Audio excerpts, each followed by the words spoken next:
हे दोस्तों नमस्कार। एक बार फिर से स्वागत है आपके अपने यूट्यूब चैनल देव जी के ट्रिक्स में। तो दोस्तों हम लोग यहाँ पर उत्तर प्रदेश लेखपाल से संबंधित ग्रामीण परिवेश का हम लोग टेस्ट लगाएंगे। काफ़ी अच्छे आपके प्रश्न हैं, डेली क्लासें आपकी होती हैं, तो आप लोग चैनल को सब्सक्राइब कर लें। चलिए यहाँ पर आपका प्रश्न है कि ग्राम कचहरी का कार्यकाल कितने वर्ष का होता है। ग्राम कचहरी का जो कार्यकाल होता है वो आपके कितने वर्ष का होता है। तो याद रखिएगा ऑप्शन राइट, आपका जवाब यहाँ पर आपका हो जाएगा डी नंबर, आपके 5 वर्ष का होता है। ठीक है, 5 वर्ष का होता है। अगला प्रश्न आपसे पूछा है कि जिला परिषद का प्रधान कौन होता है। जिला परिषद का प्रधान कौन होता है। तो याद रखिए जिला परिषद का जो प्रधान होता है वो आपका अध्यक्ष होता है। ठीक है, ऑप्शन राइट आपके यहाँ पर सी हो जाएगा, अध्यक्ष हो जाएगा। ठीक है, नेक्स्ट प्रश्न की ओर बढ़ते हैं। प्रश्न आपसे अगला पूछा गया है कि ग्राम कचहरी का प्रधान कौन होता है। देखिए ग्राम कचहरी दिया है, ऊपर वाले में जिला परिषद दिया है, और ग्राम कचहरी के प्रधान की बात किया है तो इसे हम लोग सरपंच बोलते हैं। क्या बोलते हैं? सरपंच बोलते हैं। तो ऑप्शन राइट आपका यहाँ पर क्या हो जाएगा, डी सही हो जाएगा। अगला प्रश्न आपसे पूछा गया है कि निम्नलिखित में से किस राज्य में पंचायती राज संस्थाओं में स्थान महिलाओं के लिए, थोड़ा सा यहाँ पर चलिए यहाँ पर गया है कि निम्नलिखित में से किस राज्य में पंचायती राज संस्थाओं में 50% स्थान महिलाओं के लिए आरक्षित नहीं किए गए हैं। 50% स्थान महिलाओं के लिए आरक्षित नहीं किए गए हैं। तो ये आपका कहाँ नहीं है, तो आपके उत्तर प्रदेश में। तो ऑप्शन राइट आपका यहाँ पर कौन हो जाएगा, बी नंबर, उत्तर प्रदेश में। क्योंकि ग्राम पंचायत में आपकी 33% महिलाओं को मिला है। ठीक है ना, यूपी में 50% नहीं मिला है। तो ऑप्शन आपका यहाँ पर बी सही हो जाएगा। अगला प्रश्न आपका पूछा है कि ग्राम पंचायत का कार्यकाल कितने वर्ष का होता है। ग्राम पंचायत का कार्यकाल कितने वर्ष का होता है। तो याद रखिएगा ग्राम पंचायत बिल्कुल सही है, ऑप्शन आपका डी हो जाएगा, 5 वर्ष का। ठीक है, 5 वर्ष का होता है। अगला प्रश्न आपका है कि उत्तर प्रदेश सहकारी ग्राम विकास बैंक की स्थापना कब की गई थी। उत्तर प्रदेश सहकारी ग्राम विकास बैंक की स्थापना कब की गई थी। तो जवाब आपका हो जाएगा 324 का ऑप्शन राइट आपका हो जाएगा सी नंबर, आपके 1959 में। ठीक है, 1959 में की गई थी। अगले प्रश्न की ओर बढ़ते हैं। प्रश्न आपसे अगला पूछा गया है कि निम्नलिखित में से कौन सी उत्तर प्रदेश की सबसे प्रमुख सामाजिक समस्या है। यहाँ पर देख सकते हैं, यह आपकी कह सकते हैं उत्तर प्रदेश में जो सबसे प्रमुख सामाजिक समस्या है यह आपकी क्या है। तो यहाँ पर आपके कह सकते हैं सांप्रदायिक तनाव। ठीक है, क्या होता है, सांप्रदायिक तनाव जो आपकी है यह आपकी सबसे बड़ी समस्या आपकी है। ऑप्शन आपका डी सही हो जाएगा। अगला प्रश्न आपसे पूछा गया है कि उत्तर प्रदेश में सहकारी समितियों एवं संस्थाओं द्वारा सहकारी कृषि निवेश आपूर्ति एवं वितरण योजना में खेती से जुड़े किसानों को दिया जाता है। तो याद रखिए यहाँ पर कृषि निवेश आपूर्ति एवं वितरण योजना में जो आपके किसान होते हैं, खेतों से जुड़े होते हैं, तो उन किसानों को जो दिया जाता है वो क्या दिया जाता है।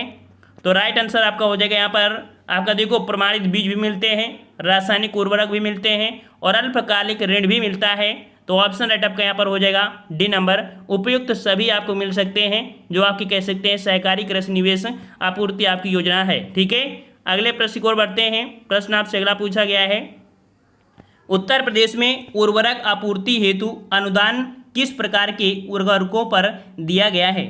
उत्तर प्रदेश में उर्वरक आपूर्ति हेतु अनुदान किस प्रकार के उर्वरकों पर दिया गया है, अर्थात जो आपकी छूट है, ठीक है, वो आपकी किस प्रकार के उर्वरकों पर है।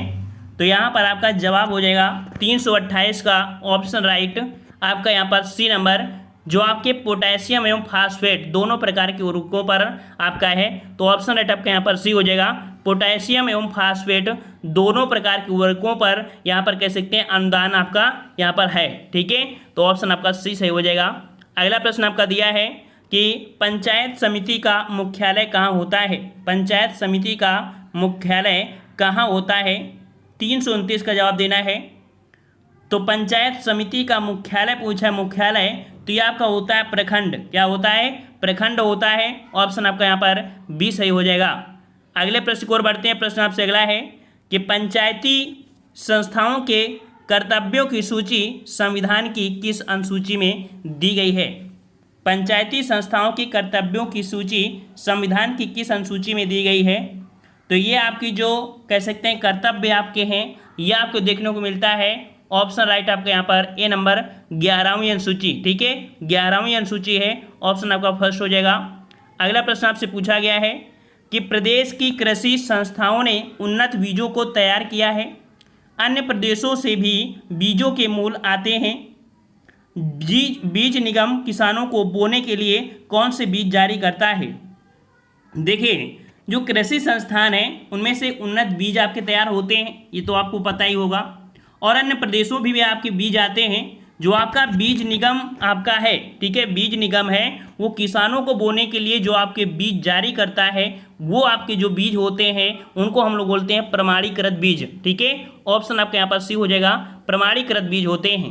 अगला प्रश्न आपका है कि ग्राम पंचायत के मुखिया का निर्वाचन के सदस्यों द्वारा होता है। ग्राम पंचायत के मुखिया का जो निर्वाचन होता है, और यहाँ पर आपका जवाब क्या हो जाएगा, मुखिया को हम लोग बोलते हैं क्या, ग्राम सभा, ठीक है जो प्रधान होते हैं, ऑप्शन आपका यहाँ पर सही हो जाएगा आपका ए नंबर ग्राम सभा, ठीक है ग्राम पंचायत के मुखिया का निर्वाचन ग्राम सभा के सदस्यों के द्वारा होता है, ऑप्शन आपका यहाँ पर कौन हो जाएगा, फर्स्ट हो जाएगा, ठीक है। जैसे हम लोग बोलते हैं ना प्रधान का निर्वाचन करते हैं तो कौन करते हैं, ग्राम सभा वाले तो करते हैं, ऑप्शन आपका फर्स्ट हो जाएगा। अगला प्रश्न आपसे कह रहा आपसे कि उत्तर प्रदेश की समस्त आबादी में कितने प्रतिशत लोग निर्बल वर्ग में आते हैं। निर्बल वर्ग में जो आपके आते हैं वो आपके होते हैं लगभग 30% जो आपके हैं ये आपके निर्बल वर्ग में हैं, ऑप्शन आपका यहाँ पर सी सही हो जाएगा। अगला प्रश्न आपसे पूछा है कि उत्तर प्रदेश में एक वर्ष में न्यूनतम कितनी ग्राम सभा की बैठक या अर्थात मीटिंग होना चाहिए। हमने आपको हमेशा बताया है कि 2 तो आपकी होती हैं और अकस्मात बुला ली तो उसकी बात दूसरी है, लेकिन आपका जवाब जो हो जाएगा आपका डी हो जाएगा, 2 मीटिंग होनी आपकी आवश्यक है। जैसे लोकसभा, राज्यसभा, विधानसभा, विधान परिषद में आपकी 2 फिक्स होते हैं साल में 2 बार, ठीक है। चलिए अगला प्रश्न आपका पूछा गया है कि निम्नलिखित में से कौन सा एक उत्तर प्रदेश राज्य के अधीनस्थ न्यायिक सेवा के रूप में कार्य करता है।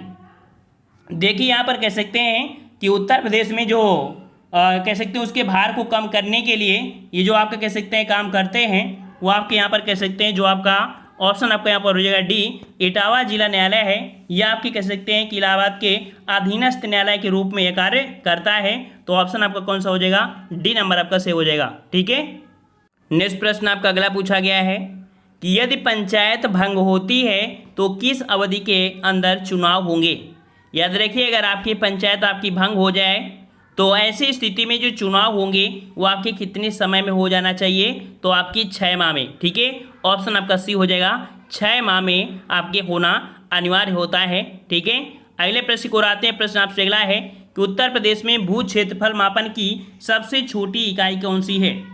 सबसे छोटी इकाई आपकी कौन सी है यहाँ पर, तो 337 का जवाब आपका सही हो जाएगा, ऑप्शन राइट आपका डी, यह आपका होता है विश्वांशी होता है, ठीक है कौन सा होता है, विश्वांशी होता है, ऑप्शन आपका यहाँ पर डी सही हो जाएगा। हमने आपको थ्योरी वाले ऑप्शन बताया था, वहाँ पर आपका विश्वा भी आपकी कह सकते हैं कि जो आपका विश्वांशी होता है, फिर विश्वा होता है, फिर बीघा, फिर आपका एकड़, ठीक है विश्वांशी, विश्वा, बीघा, एकड़ हमने बताया था, तो ऑप्शन आपका डी सही हो जाएगा। अगला प्रश्न आपसे पूछा है कि इस प्रदेश में प्रचलित धरातल की माप में कौन सा सही नहीं है। तो यहां पर आपका दिया है, अगला प्रश्न आपसे पूछा गया है कि क्षेत्रफल की दृष्टि से उत्तर प्रदेश का भारत के राज्यों में कौन सा स्थान है। क्षेत्रफल की दृष्टि से उत्तर प्रदेश का भारत के राज्यों में कौन सा स्थान है, और ये बिल्कुल इजी है, हमेशा से आपने पढ़ा है, ऑप्शन राइट आपका यहाँ पर हो जाएगा ए नंबर, चौथा स्थान है, ठीक है चौथा स्थान है। अगले प्रश्न की ओर बढ़ते हैं। प्रश्न आपसे अगला पूछा गया है, कह रहा आपसे कि उत्तर प्रदेश में पर्यावरण एवं कृषि वन संपदा के निर्मम दोहन को रोकने एवं प्राकृतिक संतुलन को बनाए रखने हेतु जन चेतना का आंदोलन प्रतीक जो आपका है, जन चेतना का आंदोलन का जो प्रतीक है, ये प्रतीक जो आपका है ये आपका है चिपको आंदोलन, ठीक है। तो ऑप्शन आपका यहाँ पर कौन हो जाएगा, सी नंबर आपका हो जाएगा चिपको आंदोलन। हमने आपको बताया था कि उत्तराखंड के चमोली जिले में आपकी चिपको आंदोलन चलाया गया था, ठीक है। इसमें से पेड़ों को बचाने के लिए जो महिलाएं भी थी वो कह सकते हैं पेड़ों को नहीं काटने दे रही थी, उसमें चिपक जा रही थी, ठीक है, इसलिए चिपको आंदोलन किया गया है, ऑप्शन आपका सी हो जाएगा।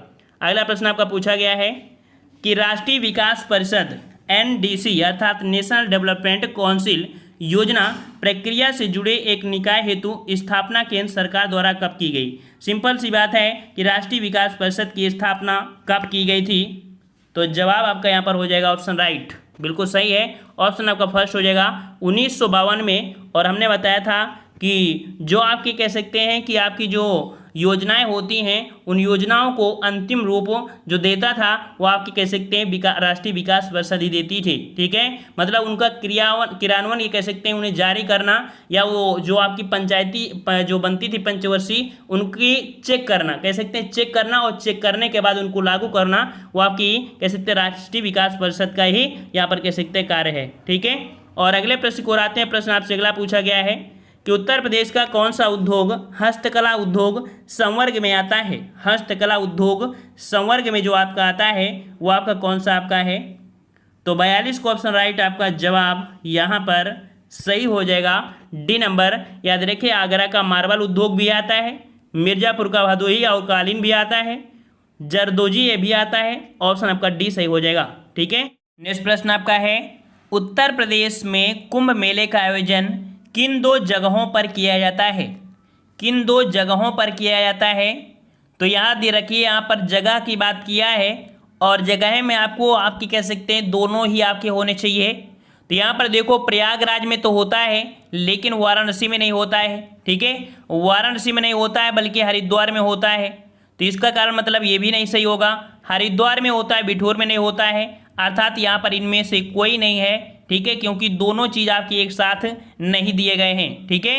अगले प्रश्न को आते हैं। प्रश्न आपसे अगला पूछा गया है कि सुल्तानपुर ने सामाजिक वानिकी योजना की कुशल कार्य प्रणाली के लिए एक केंद्रीकृत डाटाबेस की समस्या का समाधान करने की पहल की है।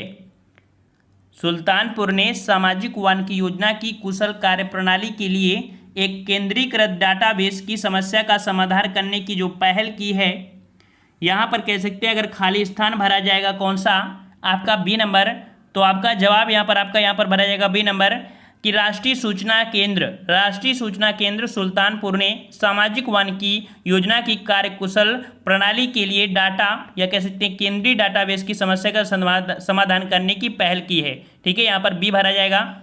और अगला प्रश्न आपसे पूछा गया है कि तहसील स्तर पर सरकारी निकायों को क्या कहा जाता है? तहसील स्तर पर सरकारी निकायों को क्या कहा जाता है? तो राइट आंसर आपका जवाब हो जाएगा ऑप्शन आपका यहाँ पर डी नंबर, इन्हें हम लोग पंचायत समिति कहते हैं, पंचायत समिति कहते हैं। अगला है कि 2011 की जनगणना के अनुसार उत्तर प्रदेश का सबसे अधिक जनसंख्या वाला शहर कौन सा है? सबसे अधिक जनसंख्या वाला शहर आपका कौन सा है? तो जवाब यहाँ पर देखो आपके उत्तर प्रदेश में दिया है, तो आपका कह सकते हैं कि यहाँ पर इलाहाबाद तो दिया नहीं गया है, ठीक है। तो ऑप्शन के अनुसार लगाना है, तो ऑप्शन आपका ये हो जाएगा कानपुर, ठीक है, कानपुर हो जाएगा। और अगला प्रश्न आपका दिया गया है कि एक ग्राम पंचायत में महिलाओं के लिए कितने प्रतिशत पद आरक्षित होने चाहिए? कितने प्रतिशत पद आरक्षित होने चाहिए? और अभी हमने आपको इस वीडियो में बताया भी था कि 33% आपके उत्तर प्रदेश में हैं, ठीक है। अदर जगह काफ़ी जगह आपके 50% है, लेकिन यहाँ पर आपके कह सकते हैं 33% है। ऑप्शन आपका डी हो जाएगा। और अगला प्रश्न आपका है कि विजन 2020 प्रपत्र तैयार किया गया था। विजन 2020 प्रपत्र तैयार किया गया था, तो ये किसके द्वारा? ये आपके नीति आयोग के द्वारा, ठीक है, नीति आयोग के द्वारा। ऑप्शन आपका यहाँ पर सी सही हो जाएगा, नीति आयोग के द्वारा किया गया था, ठीक है। तो आज हम लोग इतने प्रश्न का सॉल्व करेंगे, ठीक है, इतने प्रश्न सॉल्व करेंगे। और जो बच्चे नए जुड़े थे वो लोग चैनल को सब्सक्राइब भी करें और प्लेलिस्ट के माध्यम से आप सभी वीडियो देखते चलिएगा। और जितने प्रश्न आपको हम पढ़ाते जाएं उतने नोट जरूर करिएगा, इससे ज़्यादा आपको देखने को एग्जामों में नहीं मिलेगा। लगभग यहीं से ग्रामीण परिवेश आपको मिल जाएगा।